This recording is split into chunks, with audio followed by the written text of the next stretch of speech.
El día de hoy vamos a grabar un pequeño video, el cual pues nos va a permitir ver un poquito el funcionamiento del circuito integrado 555.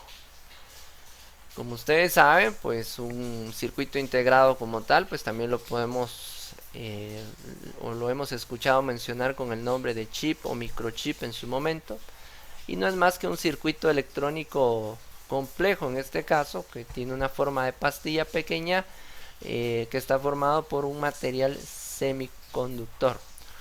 O en su momento también ustedes habrán escuchado que es un encapsulado o envasado, en este caso, de una sola pieza. Entonces, a la larga, pues este circuito integrado pues es muy funcional. Este pues nos puede servir para diferentes ejercicios, ¿verdad? En cuanto a la parte electrónica. En algún momento pues el circuito integrado 555 pues también lo han oído mencionar ustedes como el datasheet 555, temporizador 555 o integrado 555. O pues también podría ser considerado como un circuito generador de pulsos o un timer 555, y así sucesivamente. Hay diferentes nombres con que ustedes pueden encontrarlos en el medio. Entonces, pues realmente este circuito integrado pues es utilizado para poder activar o desactivar circuitos durante intervalos de tiempo determinados en este caso. Entonces es muy práctico utilizarlo como un temporizador. Vamos a hablar de algunas características específicas de este circuito integrado. Para ello pues vamos a agregar algunos elementos. Por ejemplo, vamos a agregar nuestra batería de 9 voltios, nuestro protoboard. Aquí tenemos nuestro protoboard. Vamos a necesitar en este caso 3 resistencias. Ya voy a ir cambiando los valores. Necesitamos incluir un LED y también necesitamos un capacitor. Si no nos aparecen todos los elementos, porque ahorita tenemos todos los solo componentes básicos, pues simplemente hacemos clic en la opción de todos y ya nos aparece el condensador. Este es un condensador electrolítico o capacitor electrolítico. Necesitamos también en este caso pues el circuito integrado. Entonces lo vamos a buscar acá y aquí pues vamos a encontrar la gama, y aquí lo tenemos, el temporizador 555. Muy bien, lo voy a colocar acá. Voy a ampliar un poquito el tamaño de la pantalla porque quiero explicar algunas características específicas del temporizador. Esto en cuanto a las patitas y el nombre que recibe cada uno de ellos. Normalmente cuando ustedes ven el temporizador 555 de frente, pues este del lado izquierdo tiene una pequeña muesca, que es esto que estoy señalando con el mouse. Las patitas están numeradas en este caso de izquierda a derecha, y en la parte superior podríamos decirlo de derecha a izquierda. Es decir, estamos numerando 1, 2, 3, 4 y arriba continuamos 5, 6, 7 y 8. La primera patita es la de tierra y la última es la de la potencia o el voltaje, en pocas palabras. O sea que esta la conecto al lado negativo y este al lado positivo. La potencia al lado positivo y tierra pues al negativo. La segunda patita pues en este caso aquí le llaman desencadenador. En español podría llamarse también disparo o trigger en su momento, pues lo habrán oído mencionar de esa manera. Normalmente cuando utilizamos el 555 pues podemos trabajarlo con una alimentación de voltaje desde 4.5 hasta 16 voltios máximo. En su momento pues hay casos especiales donde hay algunos integrados 555 que pueden soportar hasta los 18 voltios, pero siempre hay que verificarlo porque no todos tienen esa capacidad y son muy raros los que llegan a 18 voltios. El trigger o disparo en este caso, que es la patita número 2 o el desencadenador, prácticamente lo que hace que se active o no la señal de salida de la patita 3, que es la que está aquí. Es decir, el desencadenador pues prácticamente genera el pulso de activación, por decirlo de esta manera, y de acuerdo al trabajo que vaya a realizar todo nuestro circuito, la salida la vamos a obtener en la patita 3. Entonces, en este caso, pues la salida dependerá de cómo conectemos el circuito integrado 555, ¿verdad? Esto específicamente cuando lo utilizamos como un temporizador. En este caso, pues es importante reconocer cuál es la patita que envía o que en este caso genera la señal y cuál es la patita que nos muestra o nos devuelve la salida de todo nuestro circuito. En este caso, la 2 y la 3. Debemos tomar eso en cuenta. Tenemos las otras también, la patita 4, en este caso, donde dice restablecer acá, pues no es más que la del reset, ¿verdad? O reseteo en este caso. Y esto pues dependerá del circuito, como les estaba mencionando. Si yo quiero resetear todo el proceso, pues le mando un pulso o le mando una señal a esta patita. Sin embargo, si la patita no la estamos utilizando, pues simplemente esta se debe conectar al voltaje para evitar que el 555 se resetee, en pocas palabras. Eso es lo que hacemos con esta patita, la patita número 4, si no le damos un uso específico. La patita 5 que está aquí, que es la del voltaje de control o control de voltaje en este caso, pues puede variar en este caso de acuerdo al circuito. Y normalmente, pues si yo no voy a estar variando el porcentaje en cuanto al control de voltaje, que este puede variar del 45% a un 90% del voltaje normal, simplemente no la conecto, la dejo desconectada. Normalmente en la mayoría de los casos donde se trabajan proyectos utilizando el 555 como temporizador, pues no se utiliza, ¿verdad? Entonces, en algunos casos también pues se recomienda conectarle un condensador o un capacitor de 0.01 microfaradios o 10 nanofaradios, y esto es para evitar las interferencias. Normalmente se deja sin conectar, pero se le puede adicionar un capacitor para en este caso evitar interferencias, pero si se dan cuenta, son capacitores muy pequeños. La número 6, que es el umbral, pues no es más que una entrada a un comparador interno que tiene el 555 y se utiliza para poner la salida de la patita 3, en este caso a un nivel bajo. Recuérdense que como aquí estamos trabajando con señales digitales, pues vamos a estar manejando nivel bajo y nivel alto, 0 o 1 en pocas palabras. Ahora, la patita 7, que es la de descarga, pues prácticamente se utiliza para descargar con efectividad el condensador, el capacitor, ¿verdad? Ya que el capacitor a la larga es el que nos va a estar ayudando a más o menos controlar el tiempo de encendido y apagado, activación, desactivación, o en este caso es el que nos va a ayudar a controlar de mejor manera el tiempo, en pocas palabras. Por eso es que la patita 7 nos ayuda a la descarga con efectividad, en este caso del capacitor. Y ese capacitor a la larga pues es un externo prácticamente, y nos va a ayudar mucho con la parte del temporizador y su funcionamiento.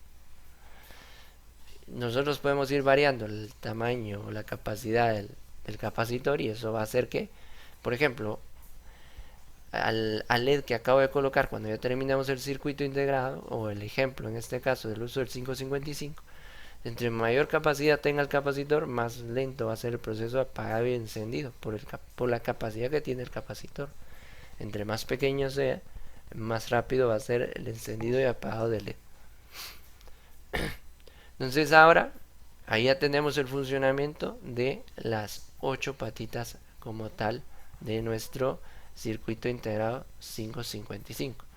Vamos a empezar con todo el proceso de conexión. Vamos a aumentar un poquito el zoom ahí para que se vea bien, y pues en la medida de lo posible ir conectando todo para que ustedes puedan ir viendo el proceso de conexión, así también el funcionamiento de este.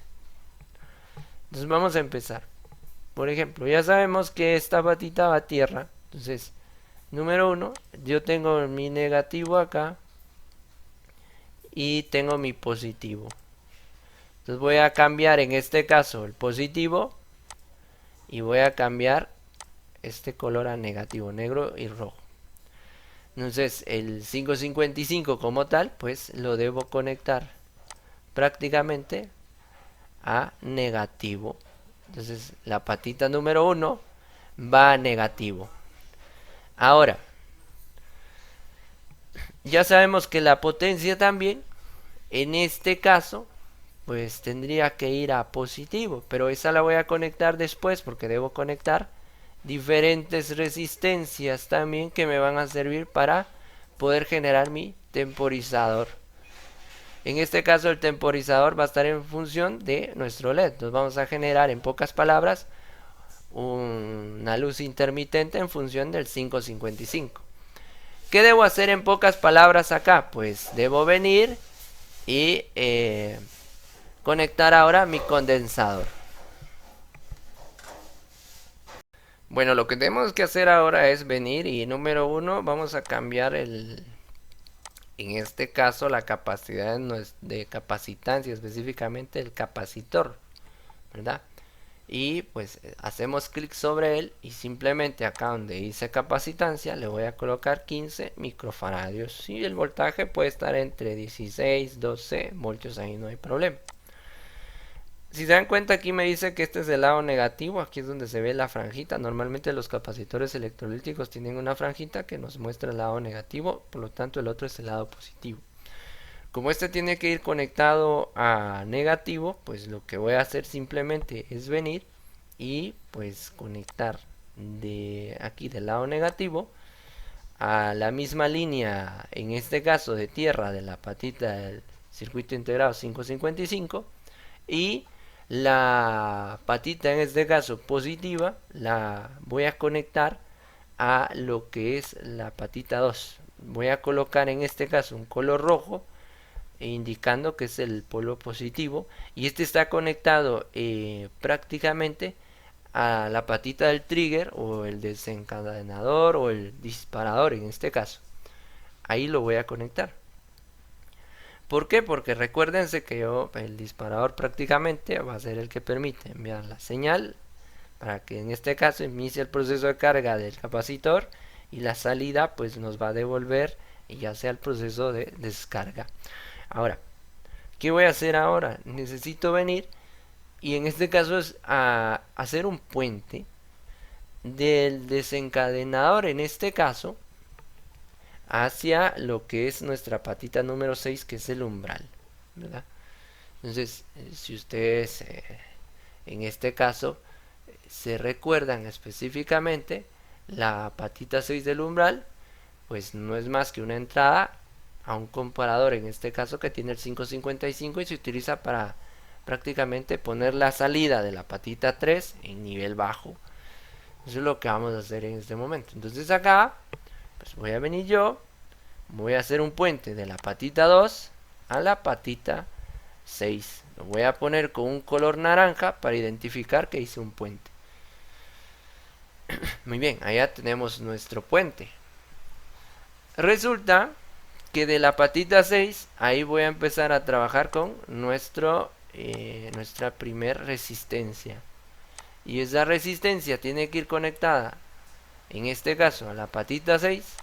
Y esa resistencia también tiene una cantidad, que sería de 15 kilo ohms. Entonces voy a venir y voy a cambiar aquí a 15 kilo ohms. Automáticamente cambian los colores. Entonces si se dan cuenta ustedes, la patita 6 del umbral está conectada a la resistencia. Pero también la resistencia debe estar conectado a la patita 7 de la descarga. Entonces lo que voy a hacer acá es que voy a conectar la patita número 7 a la resistencia que está ahí, a la parte final de la resistencia, para que ahí se vea la conexión. Muy bien. ¿Qué hacemos ahora? Pues resulta que voy a hacer en este caso otro puente, en este caso, de la patita del reset, en este caso la patita número 4 con lo que es la patita número 8. Ahí está. Ahí ya tenemos esa conexión ahí. La patita número 8 pues es el voltaje. Se recuerdan, si yo no voy a usar el reset, pues simplemente lo conecto a la dirección del voltaje. Y estoy haciendo el puente con la patita número 8 porque esta es la de voltaje. Y esta patita va a ir conectada directamente al polo positivo. Bueno, ¿qué hago ahora? Pues resulta que también en este caso a la misma patita de descarga, la patita 7, debe ir otra resistencia. Entonces lo que voy a hacer yo acá simplemente es venir, agarrar esta resistencia, colocarla justo a la par de la otra y cambiarle en este caso la capacidad. Va a ser una resistencia de 6.8 kilo ohms. Ahí está. Entonces resulta que también ahí en esta terminal va a estar finalizando la resistencia 1 y también es el inicio de conexión de la resistencia 2 a la patita de descarga. Ahora, en este caso, pues otra cosa que debo hacer es que debo venir y debo conectar la patita 8 al final de lo que es mi resistencia. Lo voy a colocar con otro color, un color amarillo, para que se vea de mejor manera. Voy a colocar esto acá y voy a aumentar un poco el zoom para que se vea de mejor manera lo que estamos haciendo. Ahí está. Entonces, si se dan cuenta, de la patita de potencia, esa la conecté a la terminal 1 de la resistencia y esta pues ya la puedo venir y conectar a positivo. Ahí está. Entonces, si se dan cuenta, la potencia de nuestro 555 está positivo. Ahí yo ya lo tengo conectado. Ya tengo conectados todos mis elementos. Aquí casi todas las patitas. El control de voltaje no lo vamos a utilizar. Lo voy a dejar libre. Y solo me falta la salida en este caso. La salida que es la de la patita 3. Todavía no la he utilizado. Entonces resulta que esta pues la voy a tener que utilizar en este caso con la resistencia faltante.